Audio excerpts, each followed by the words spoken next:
what emails I'm sending. The second thing that actually bugs me is I've become quite heavily reliant in a nice way to improve my own professional productivity. From doing videos using AI tools, from summarization, from deep research to thinking. The first thing I do, and I've forgotten Google search, Google probably won't like this. AI is starting that conversation, or the hype in AI is kind of putting a pressure in everyone to think about how is it going to impact them, the work that they do, the data, the way they've kind of been capturing, so all of that. So that is an interesting question that should keep us up, all of us at night, towards identifying a solution. So which is a great challenge for all of us.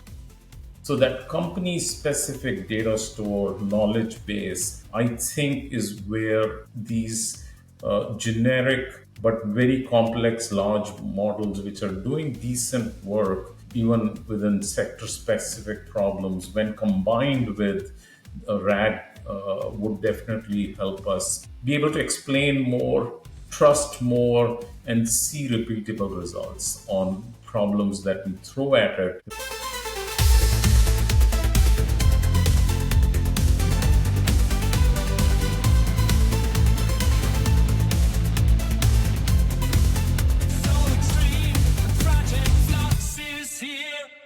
Hello, everyone, and welcome back to another episode of the Project Flux podcast. And today we got a special one. We have got not one, but two guests. We have Anil Sawhney, who is the head of sustainability at RICS, and we've got Jugal Makwana, who's the senior executive industry transformation and strategic open ecosystem at Autodesk. And it's my great pleasure to have both of you on today. And we are going to talk about a paper we jointly published recently for the RICS. So first of all, Anil and Jugal, thank you for coming on the show and giving up some of your time. Thank you. Thanks for Thank you inviting. for having us. And as always, we also have Yoshi. How are you, Yoshi? I am very good, mate. Good stuff. How are So you? I'm good. Yeah. We're recording on a Friday, so we've got the weekend coming up. So I think we've got the Friday feeling, right? Mm-hmm. Although we got Anil, you're in you're in DC, right? I'm just outside of DC, about 20 miles north. And Jugal's making me feel very jealous because you're in Amsterdam, which is one of my favorite cities in the whole world. Yeah, I'm near Amsterdam, technically not in Amsterdam, but yes, very near to it. Excellent. And through the wonders of technology, we're all together on this fantastic call. So the first question I want to ask you both actually is, so much has changed in AI over the last few weeks, even since we published the paper. What's kind of keeping you up at night? What are you thinking about in terms of AI? Perhaps if you can start, Anil, and then Jugal, you can give your thoughts. Excellent. So, James, I think first thing I want to say is that if, let's say, 5 or 6 years ago, I walked into your London office and said that I have a black box to which you can provide all your drawings, BIM models, Excel spreadsheets, PDFs, emails, and then I can provide you within literally real time, within few seconds, insights, predictions, summaries, classification, and many other things you probably wouldn't have believed. But here we are today. We actually have that pretty much working well, at least for big to medium companies. Most have adopted that. Now, with that in place, there are a few things that keep me up at night. Number one is at a personal level. For the last several years, I've been using Grammarly, so my emails come across very polished and very intelligently written. But they, in fact, are not that well written, and Grammarly comes in and cleans them up. So It's a recently, brilliant tool. in our organization, we had a change in use of AI and ML policy, and Grammarly is blocked. So No, that that's a keeps me up disaster. at night what emails I'm sending. The second thing that actually bugs me is I've become quite heavily reliant in a nice way to improve my own professional productivity. From doing videos using AI tools, from summarization, from deep research to thinking. The first thing I do, and I've forgotten Google search, Google probably won't like this. I jump straight to ChatGPT, Claude, or other tools to get me started with some tasks that are in hand, writing a paper, writing a blog, responding to someone, and or doing my next topic research. So that sort of gives me a little bit of nervousness that what if there's a policy again of not utilizing too much? Would I have lost my research skills and other Mm, skills? Which then connects me to my other role. I do teach at universities.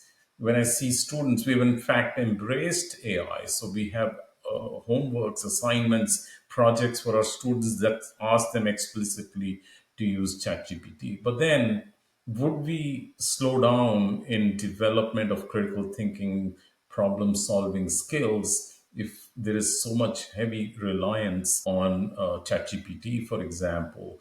Would we not be providing these students first principles using which they could maybe compute a schedule, maybe identify issues with an estimate or bill of quantities? So those are some of the things at a personal level I keep thinking. yeah, it's very good. And I'm hearing that more and more now. Like AI is great, and even from a project perspective, but are we going to lose our skills? And what happens to the next generation? But I am really interested that they've targeted Grammarly, because out of all the AI tools out there, if you can call that an AI tool, I would have thought Grammarly is pretty. I mean, I can't see any huge risks with using something that polishes your grammar.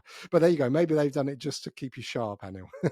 Sure. Jugal, what about you? Yeah, what keeps me up at night? Honestly, I think coffee. Yeah, But it will do that. be, yeah, beyond that, I think we are kind of in a very interesting time in our industry right now, wherein we have been transitioning, but now with the current technology trend, it is really forcing people to think how would we transform. And everyone, whether you are an architect or consultant or even an owner, everyone is starting to ask that question, right? How is this going to impact us and the work that we do? Whereas in the previous stages, let's say when BIM came in, digital twins came in, it was like things were being forced onto that. But now AI is starting that conversation, or the hype in AI is kind of putting a pressure in everyone to think about how is it going to impact them, the work that they do, the data, the way they've kind of been capturing. So all of that. So that is an interesting question that should keep us up, all of us at night, towards identifying a solution. So which is a great challenge for all of us. So professionally, I think that and that needs a lot of translation, which goes beyond technology, right? So there are some Yes. fundamentals that as an industry we still need to address, which is I think a great opportunity. And personally as well, like Anil mentioned, I've used AI over the last few years for personal reasons quite a lot. Like I used it to create my Dutch curriculum to learn Dutch language. And then I also use for my trips and travel, and it has worked great so far. So personally, I think AI has really helped me in my daily work, making it my life easier. Fantastic. Really good use cases there. But you're absolutely right. Even though it sounds a bit like hyperbole when we talk about staying up at night, we are talking about some really fundamental issues that are going to transform not just our industry, but humanity at large. So it does, I think it warrants that kind of language actually, because it is we got a once in a generation chance to make a change and make sure it's right for our industry. So let's dive into the paper that we recently produced. So the paper was called "Wicked Problems in Construction: How the Intelligent Use of AI Can Help," and it was published in 3 parts by the RICS. And links to the paper we'll put in the show notes so everyone can download it and read it. It's a really good read. I was really pleased to contribute to it alongside both of you. But let's take it one section at a time, actually, because it was published in 3 sections. Anil, for you, it defines intelligent use of AI as solving problems efficiently and effectively. So, what does sort of poor or indiscriminate use of AI look like in today's construction firms? Have you seen evidence of that? Sure. So I think if you look at the first part of the first in the series of articles, you will see that we tried to answer that question by framing three dimensions across which you can evaluate your application or use case of AI. So obviously, complexity of the problem in hand is very useful dimension to evaluate. And then you have availability of data as another dimension. And lastly, we thought it may be useful to talk about additionality, which in plain English means, are you able to do better than a human expert by using AI? If not, I think you need to step back and see whether AI is really uh, the answer to the question that you are trying to answer. So examples would be, there may be lots of data that you're trying to analyze and figure out a solution or an answer to a question. Now that data may just as well be sent through data analytics rather than an AI tool. I'm So what do you do, classify as the difference then between AI and data analytics tool? Means I would say utilizing statistical techniques rather than sending it to a black box and getting answers from the black box, if we can call AI the black box. Maybe there is a regression model, maybe there is some other parametric estimating technique or Monte Carlo simulation that you can run on your own, obviously with the help of a co-pilot to help you frame the model and so on. But simply supplying that data into a black box and searching for answers may not be the right solution. So I think today, reading documents, summarizing documents, finding gaps is getting pretty standard in our sector. The issue would be, is it just for one project? Could you use a different technique? Obviously, the additionality dimension that we have framed would say that, let's say you have 100 contracts previously that you had run and had varying experiences, good, bad, ugly. You had issues about maybe risk on certain types of contracts. Now, it probably a single human expert may not be able to very quickly summarize those 100 contracts, historical information, and help you with the current project in hand. That could be a good application because now you're seeing not only complexity, data is available, but there is additionality, meaning AI can do better than a human. You have maybe million records of inspections on site from thousands of past projects. I think it probably would be insane for a human to go back and look at each record and find out why did inspection fail. You could possibly run data analytics only and not go to AI. But then if that inspection records are unstructured, maybe some of them are in PDF, some of them are in Excel, maybe different formats, you may have to do so much data cleaning to bring it to a shape that you can run it through an R or some other statistical tool. You may be better off taking that unstructured data and pushing that through maybe Claude or any other similar AI based tool to give you some insights and maybe avoid making the same mistakes on your current project based on that historical Yeah, information. So it's obviously, really value is interesting. crucial. Are you gaining value by the use of AI? But I think evaluating complexity, data availability, and additionality may be another way of. I love the additionality because that really is what we're trying to say. This gives you superpowers. But it's an interesting point you talk about data and structured data because I find that as the big key takeaway. We've spent generations in the construction industry trying to get our data perfectly structured in SQL databases so we can make some sense of it. But the beauty of these generative AI models, from what I can see, is yes, you still need the data in some kind of structured order, but it doesn't need to be to that. It's very good, these models, at being able to find trends even within less structured data. So I see it as a huge potential for our industry to make sense of the huge amounts of data that we have there. So, Jugal, we talk a lot in the paper around RAG, which is retrieval augmented generation, as a as a framework for kind of getting that data into a model so the model can make sense of it.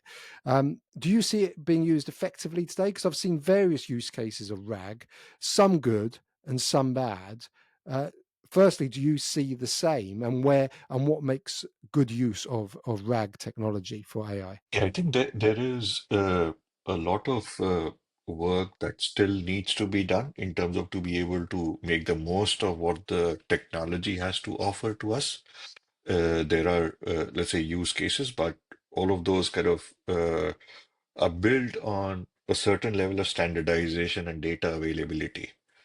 Right, and the standardization that we currently have, it's very document driven, right? So all let's say even if you apply RAG, it would need to be either a document or a document which could be either a 2D CAD document or a report kind of document, which really doesn't really capture the knowledge that goes behind it. Right, so we have to kind of go one step back to be able to build a framework that allows that augmented generation, which we can rely on.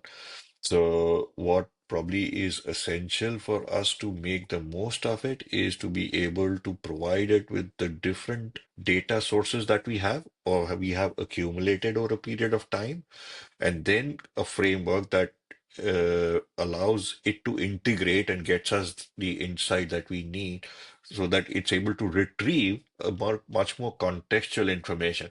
Right? Anil talked about defects and all of that, right? So you might have defects or a database of defects, but Hmm. it needs a context, right? So if let's say if there is a database of defects which was captured in let's say US or UK or India, that would have different contextual reference and circumstances, Hmm. right? And then it needs to be able to retrieve that and give you. So if you say, okay, I am in India, I have a bridge and a coast, and this is what is happening in there, what should I do? It can't go and refer a database in the US and give you the right answer. So it needs the right context to be able for it to retrieve it. But I think we still have a long way to go. There are few use cases that are kind of interesting, but most of them will depend on the three factors that Anil talked about in terms of again revisiting complexity and additionality and the availability of data and be able to invest in standardizing the data. You still think that's important, the standardization of Absolutely. data?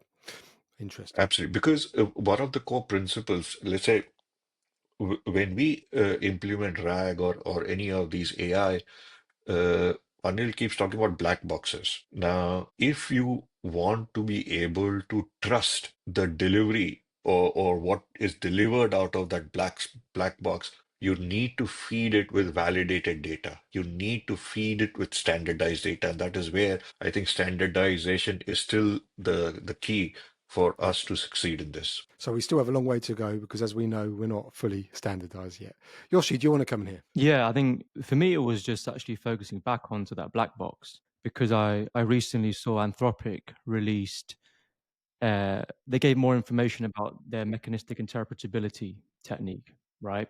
And they kind of doubled down on the idea, not the idea, but like the method that AI is not programmed, it's trained, right? So if we're all trained on something, we will still end up doing something differently than each other because we're trained slightly differently, right? We've taken all of our culture, all of our experiences to do that differently. My question is within that black box, how can we actually come to understand it?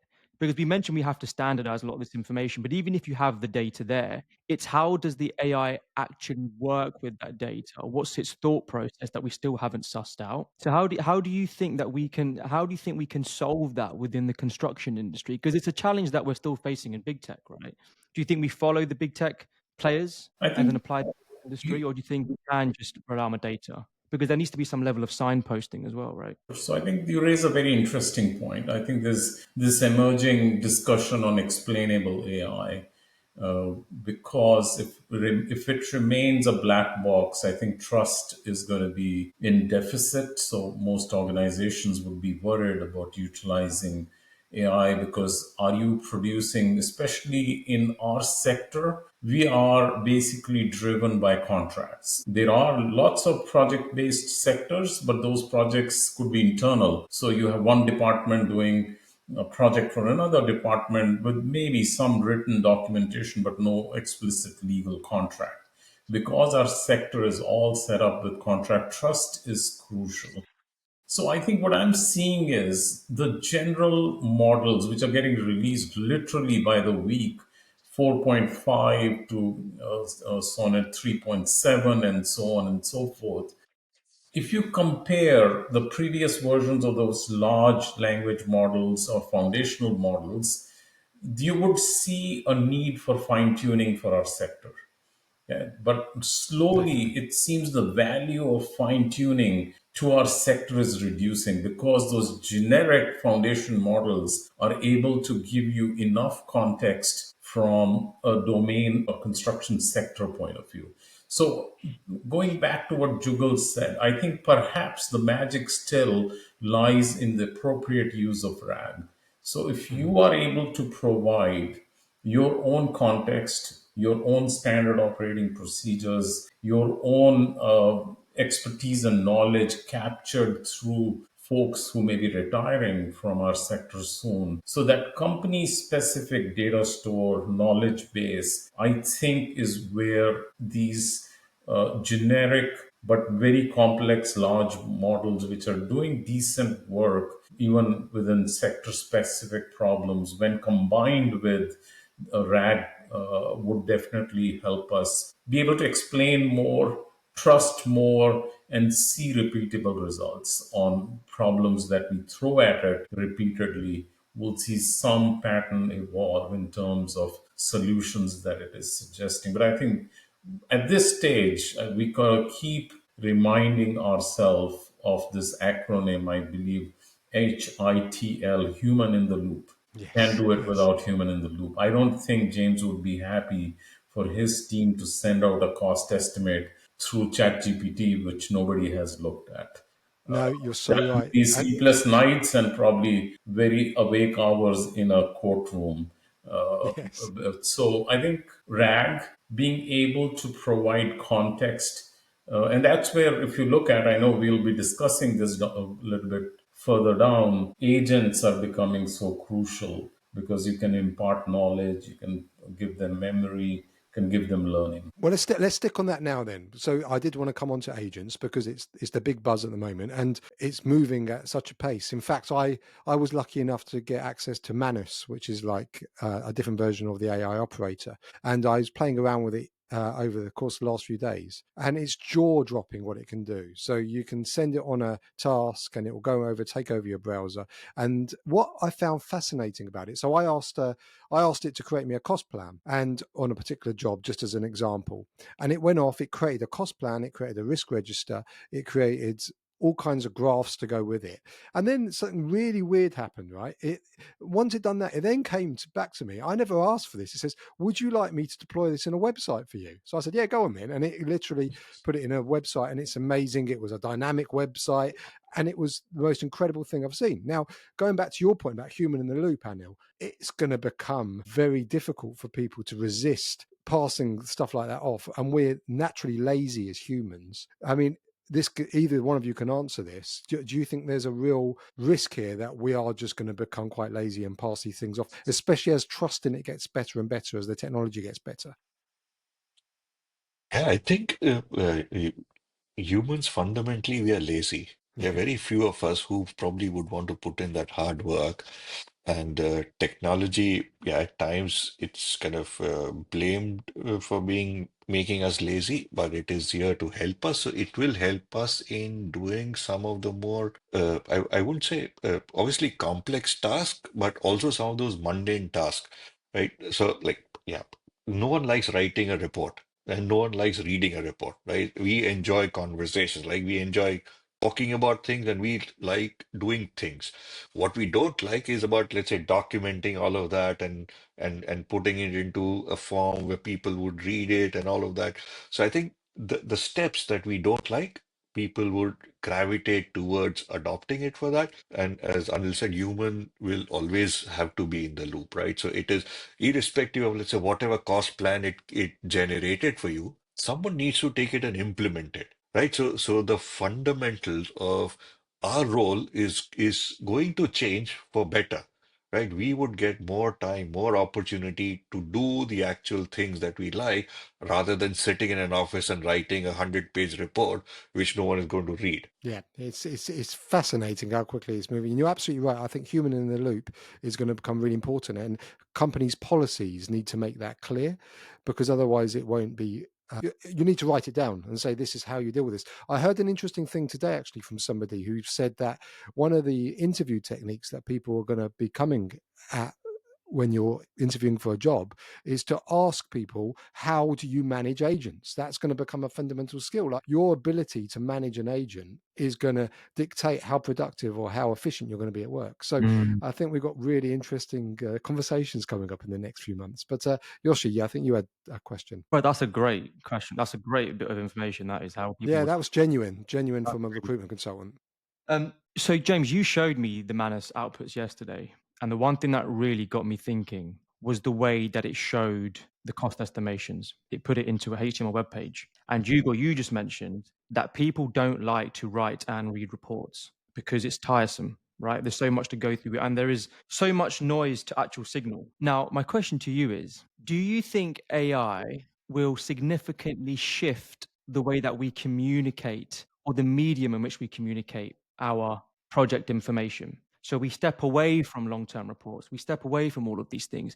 Do you think there's a more conducive way where we can leverage AI to consume information, i.e., if it is just chat, or if it's a website, or if we're building information not for people, but we're building it for machine readability, so someone can just query it? Definitely. I think that is the biggest value addition of AI is consumption, right? So over the last couple of decades, we focused a lot of energy in creating, right? So let's say the whole BIM and everything else, our focus was on creating data, right? And so you should create it with this process. This is what you should create it. Whereas not a lot of emphasis was put into how are we going to consume it, because the traditional consumption was still assumed that you should be able to use a 3D software to be able to extract insight or stuff like that, right? So yes, AI is going to change the way we consume information, the way we interact with information, and we've always said that technology should enable that the people in your project and the teams have access to the right information at the right time of the right quality. And I think that is what the current AI framework with the whole help of agentic AI is also going to help, so that people may not need to look at those 100 different dashboards or 100 different reports. But once you have a trusted and validated data source, you can interact with it, right? So, okay, oh, what is the status of that project that I'm working on? What is really stopping it, right? And then say, oh, it rained or it is likely to rain, so that might impact your work. So there are different ways of communicating, and I think that is fundamentally going to change how we interact with data, how we communicate with each other as well. And lot of those technology frameworks are also going to shift. Like one of the things that Autodesk has now started doing is you would see that a lot of the Autodesk applications have AI assistants in it, right? So I Yeah. think that is going to be on the rise, whereas you kind of get your assistant to do the work for you to some extent. Yeah, which So goes for back to what I instance, was saying in terms of agents, the ability, the skill to manage an agent. Sorry, Yoshi.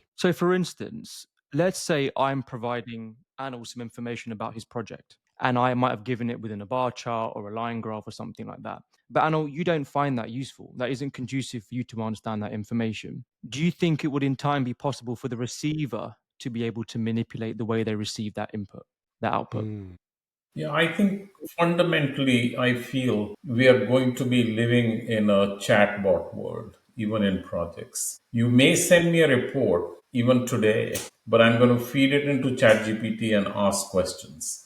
So, which makes life easier. There's nothing wrong with that, rather than searching through bar charts, Gantt charts, line diagrams, and some written tables and stuff. I think slowly, as Jugal said, AI assistants, co-pilots, chatbots, and that's actually how humans like to interact, right? As soon as you exactly. send me the report, I'm going to say, is my project late? Exactly. So first I have to search, but if a chatbot accurately is able to tell me that, yep, it looks like you're on time, except there is something coming up in the next 15 days on your escalators that you must watch for. Otherwise, there may be a slippage both in time and cost. So I think that is one fundamental shift that will take place. But that might impact software quite significantly, right? In Because the you then say, background, yes, how that works would change. People, like, I think somebody very popular said SaaS is dead.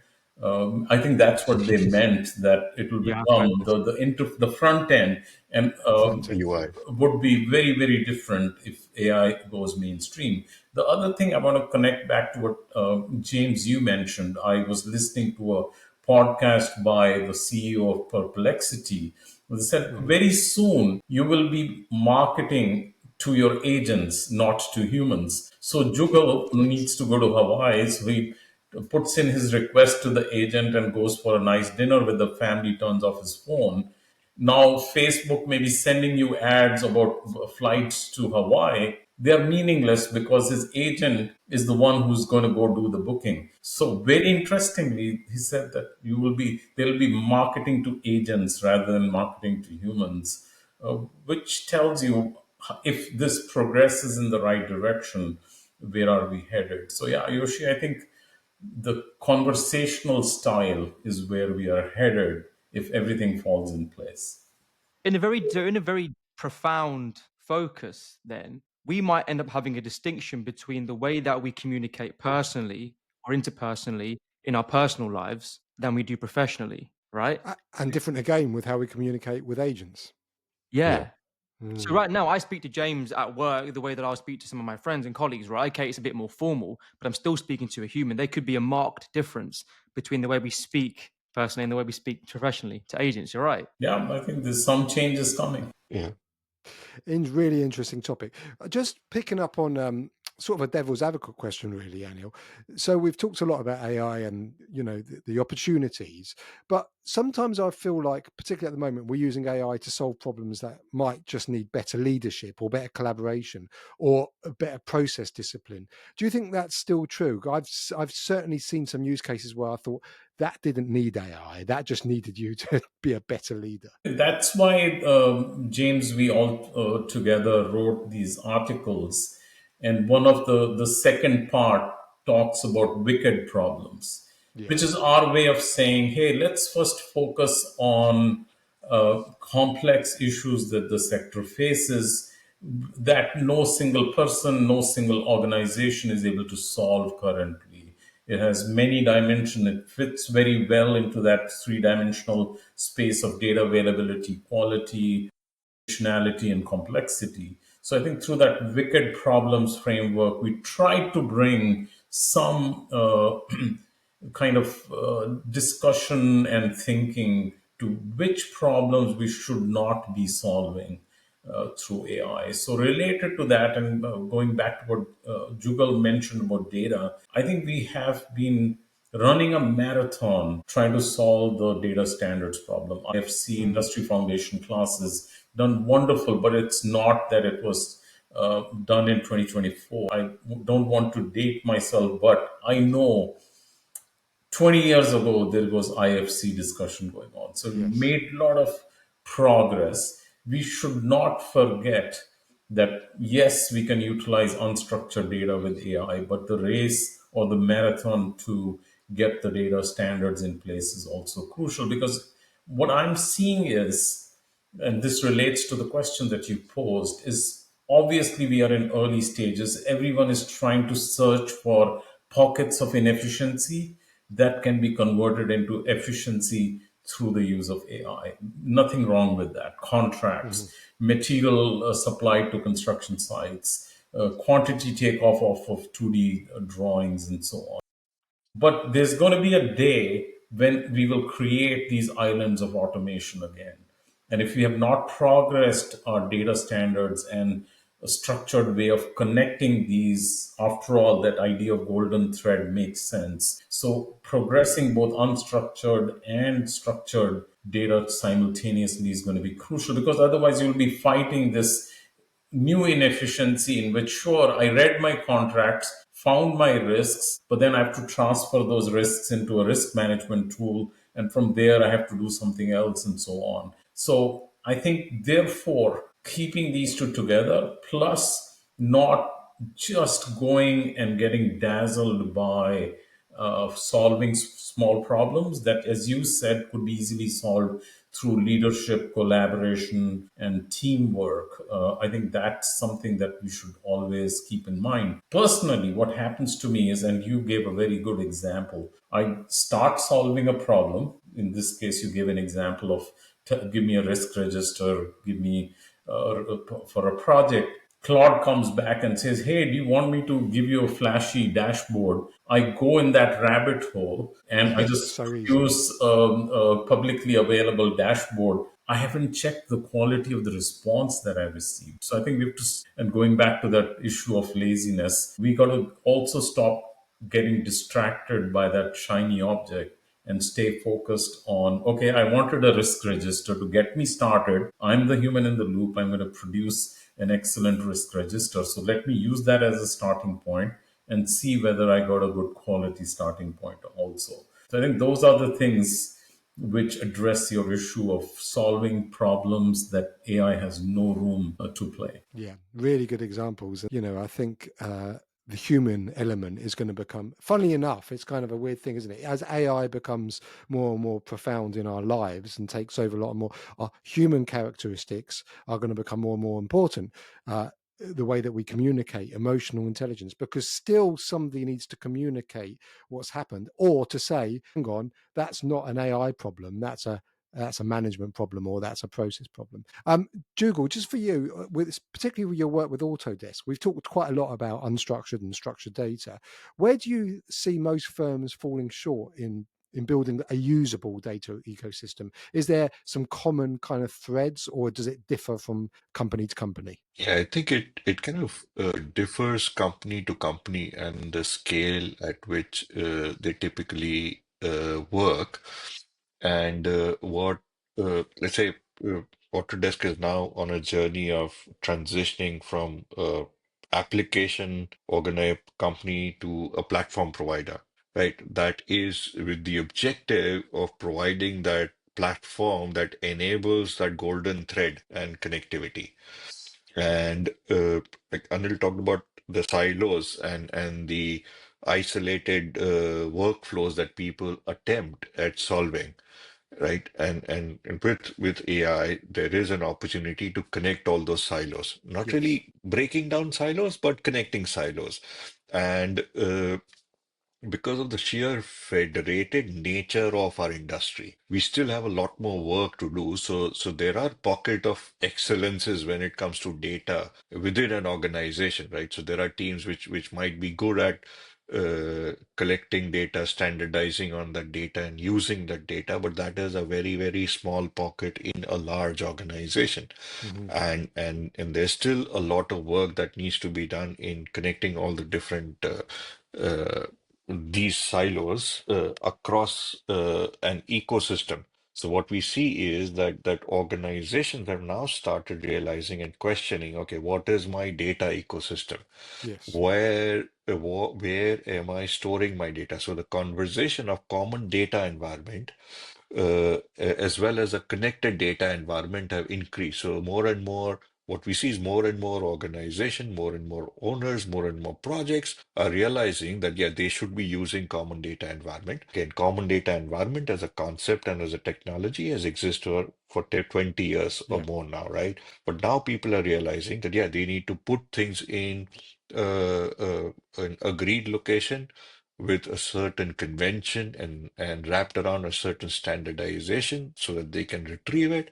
And that is a cultural change because Yes. traditionally we have been used to storing our data in our silos and working with that, and then only sharing the piece of information that, let's say, Yoshi would have asked me one thing, I would just give him that one thing because the others I believe is mine, which is now people are realizing that that way of working is not going to help them in long term. and investing in common data environments where now projects, even owners are realizing that, yeah, we need a common data environment at our project because although consultant is working today, a contractor is going to work tomorrow, but then in future, it is their asset and they would need to figure out what has happened in their project, right? Who did what? Who is going to be accountable for it? And that conversation is increasing, and AI obviously is going to help them consume that information better, but at fundamental, they need to kind of start harnessing and putting it together. Yeah, fantastic. And I find it hard to believe that we're 20 years on, like you say, people are still even having conversations about common data environments. I remember writing about it in my dissertation. That was 25 years ago, and it's still not widespread enough. But really interesting stuff. Just one more question for you, Jugal, about Autodesk. So we've had a few people on the podcast, particularly consultants, who kind of fear Autodesk a little bit in that you're getting such a lot of data through the use of your products that Autodesk could be a threat to some of the consultants, like architects or consultants. How do you think that's a valid concern, or do you think Autodesk has a very different part to play in the landscape? I think it's a concern that so I have been a consultant myself and worked with the likes of AECOM and Royal Haskell, DHV, and other technology providers as well. And these are concerns that a consultant would have. But from an Autodesk perspective, I think it's a different space that Autodesk is looking to play as a platform provider, providing that golden thread or enabling that golden thread. And Autodesk has ensured that the investment in AI is based on core trust principles. So there is a lot of emphasis that is being put on trusted AI and how that information is generated, where that information is come. So there is transparency of that is going to be big priority. So so there are like five principles around transparency, liability, and where does that information come from, how it has been created, who's responsible for it, who's accountable for it. So those are some of the core principles that have been put into the whole work that is being done around AI. And I think probably Autodesk is in a position where it can enable and translate some of these issues that people see into solutions in a way that can be trusted. Whereas we see that there are lots of startups coming and they're kind of investing in putting together something. They probably might work today, but they might not be there tomorrow, right? Whereas Yes. here, what we're looking for is a solution which is future proof. And that is where I think Autodesk is putting in a lot of effort and investment in ensuring that the core trust principles are met with. So you think there's room for both? There's room for big tech companies like Autodesk alongside traditional consultants in the new world? Absolutely, absolutely. As we said that humans are in the loop, right? Humans will need to continue to be in the loop. Autodesk is a technology provider, a platform provider. Consultants, contractors are the ones that use the technology to deliver their projects, and that loop is I don't see that loop being broken in that sense. Interesting. I think if I can add to that, sorry to interrupt. I read recently some chief data officers, chief innovation or digital officers of large construction companies discussing this issue. I think the rule of thumb that I read that is sort of in a tech stack, they want to invest in a platform which takes care of 80% of their issues, pain points, functions, processes, right? Because if you have a tech stack that is so fragmented, you'll face a lot of challenges. So the rule of thumb till now is 80% of your work process is done in one platform, and 20% are these cutting edge new things, new pain points, new use cases that you have to, anyways, keep separate tools. I think there's a downward pressure on that 80% now because you're getting new AI enabled tools or AI first tools that you have to, as a mid to large size company, have to adopt. And therefore, they're big, maybe in this initial hype period or innovative stages, There may be some fragmentation in the tech stack. You will have more and more tools that you're bringing in. But I think eventually it'll have to go back and balance out to that 80-20 principle where 80% of your work processes are handled through a particular platform. So therefore, it's crucial for platforms like Autodesk or Procore to become more AI first or AI enabled tools as well. Jugal, did Yeah. you move from a consultancy to Autodesk? Yes, I did. I What did. was one of the drivers the fact that they were investing into AI and adopting these new technologies? No, they are and they were. So for the last 10 years, I've been with consulting organizations focused on driving digitalization and trying to kind of make things like BIM and digital engineering business as usual in those organizations. So they have been investing in that.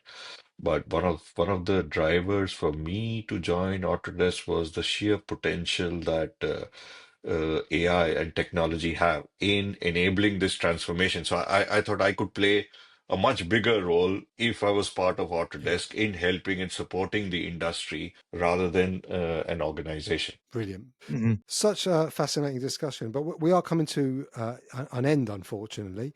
But I'd just like to ask one more question, and either of you can answer this. We always like to ask our guests for a book, an idea, or a podcast, something that's recently challenged their thinking, because our listeners really enjoy hearing about these new kind of resources. So, have either of you got something that you could recommend, something that you've been listening to or reading lately? Either of you can go. Well, I kind of over the last 20-25 years, I've kind of seen a lot of cycles of innovation and change. And what I've kind of now acquired as a habit is that I spend 10 minutes learning something new every day. Brilliant.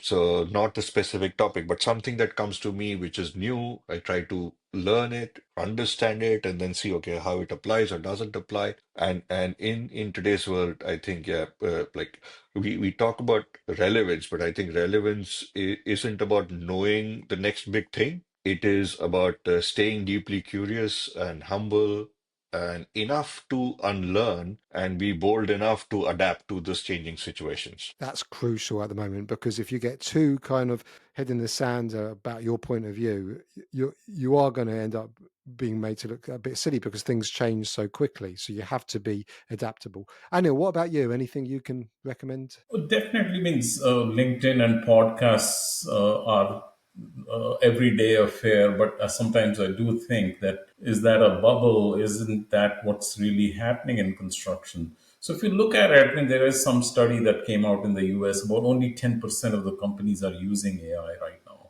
So Yeah, there's a that's long way amazing. to go. But one thing Mm. that I just keep thinking about, as you know, means I do jump from topic to topic. I want to connect AI to sustainability, obviously. But one thing that I realized based on reading, based on listening to others, LinkedIn, podcasts, and Yoshi and James, what you have been doing within your organization is that this is unique. Many people say that, oh, it's another technology, we got to deal with it. AI is another technology. But I think AI is transformational. Why? Because if you're a small company, AI has an impact on the front desk office assistant that you may have, because they can use AI to organize your meetings. It has an impact on a newcomer into your organization, because you can use an AI training tool to get them onboarded. You can utilize it on your projects, you can utilize it in your personal productivity, and so on. Now, contrast that with BIM. I don't think you would want your office assistant to be using BIM. You don't want your newcomers to the organization be playing around with BIM models, or at least authoring them. So BIM had, for example, it was a previous sort of a big deal in our sector, which sort of fizzled out because it was maybe oversold. Hopefully, AI is not being oversold, but there's this fundamental difference I see, that if you want to, you can apply AI in pretty much every aspect. That's why in the papers also we talk about organizations thinking about a personal enablement framework. So how much AI do you want people to use for their day-to-day work? Sending emails, summarizing meeting notes and so on. But then you also need an organizational strategy. It may be limited to readiness. You want to be ready when this really hits, or maybe you want to be at the leading edge and do experiments. Many of the large firms are probably way ahead of what mainstream folks are thinking on AI, because they have adopted, they're experimenting, they are doing many things. Recently, I worked with Project Management Institute in a small way to develop an introductory course on AI in construction and infrastructure projects, where we had lots of speakers talk about their own experiences, and you can see there are lots of folks who are at the leading edge. So I think sometimes in my thought process, I think AI may be like yoga for your organization. So because it can impact your mind, body, and soul. Yeah, absolutely. And So you're right. that's why it's transformation. And PMI is doing some great stuff. They really are. They're really pushing the boundary.